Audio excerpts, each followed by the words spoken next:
യേശുവിന്റെ ചരിത്രം ആദ്യമായി ടവി സ്ക്രീനിൽ എത്തിച്ച BBC പരമ്പരയ്ക്ക് 70 ആണ്ട്.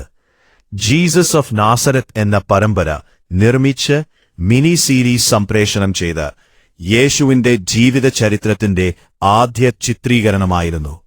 ലോകത്തിലെ ആദ്യതൻ ടെലിവിഷൻ പ്രക്ഷേപണം 1936 BBC നടത്തിയിരുന്നു. അക്കാലത്ത് വളരെ കുറച്ചാളുകൾക്ക് മാത്രമേ ടെലിവിഷനുകൾ ഉണ്ടായിരുന്നുള്ളൂ. എന്നാൽ 1953 രാജന്യുടെ കിരീടധാരണയ്ക്ക് മുമ്പും ശേഷവും TV വിൽപ്പനയിൽ ഗണ്യമായ വർധനവുണ്ടായി. 1954 യേശുവിന്റെ ജീവിതത്തെ നാടകീയമാക്കുന്ന 8 ഭാഗങ്ങളുള്ള ഒരു സീരിയൽ നിർമ്മിക്കാനുള്ള ആശയം BBCക്കായി ഉണ്ടായി. ബ്രിട്ടീഷ് ടെലിവിഷനിൽ ഇത് ആദ്യമായിട്ടായിരുന്നു. കുട്ടികൾക്കായി സൃഷ്ടിച്ച ഈ പരമ്പര ഞായറാഴ്ച കുട്ടികളുടെ മണിക്കൂർ സ്ലോട്ടിൽ പ്രദർശിപ്പിക്കേണ്ടതായിരുന്നു.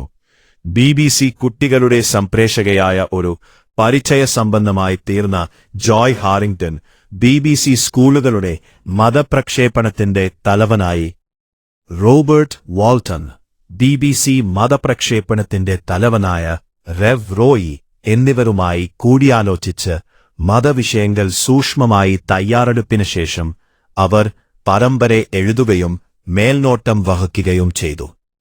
ജോയ് ഹാറിംഗ്ടന്റെ തിരക്കഥ അധിനിവേശ രാജ്യത്ത് താമസിക്കുന്ന 12 വയസ്സുള്ള ഒരു ആൺകുട്ടി മുതൽ പുനരുത്ഥാനം വരെയുള്ള യേശുവിന്റെ ജീവിതം വരച്ചുകാട്ടുന്നു.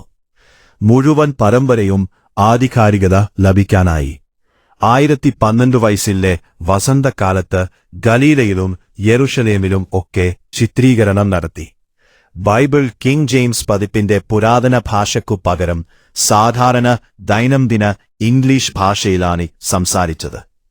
യേശുവായി ടോം ഫ്ലെമിംഗ്, മേരി മഗ്ദലയായി ബാർബറ ലോട്ട്, യോഹന്നാനായി മൈക്കൽ ബ്രയന്റ്, യൂദാസായി ആന്റി ജേക്കബ്സ്, പീലാത്തോസായി ആലൻ വിറ്റ്ലി തുടങ്ങിയ അഭിനയം പ്രതിഭകൾ അണിനിരന്ന ദിവേ ഇതാ പോലെ 1012 വയസ്സിലെ നീണ്ട എപ്പിസോഡുകളായി ഈ പരമ്പര ഫെബ്രുവരി 12 ആരംഭിച്ച് ഈസ്റ്റർ ഞായറാഴ്ച അവസാനിക്കുന്ന ഞായറാഴ്ച വരെ വൈകുന്നേരം 5:20 സംപ്രേഷണം ചെയ്തു.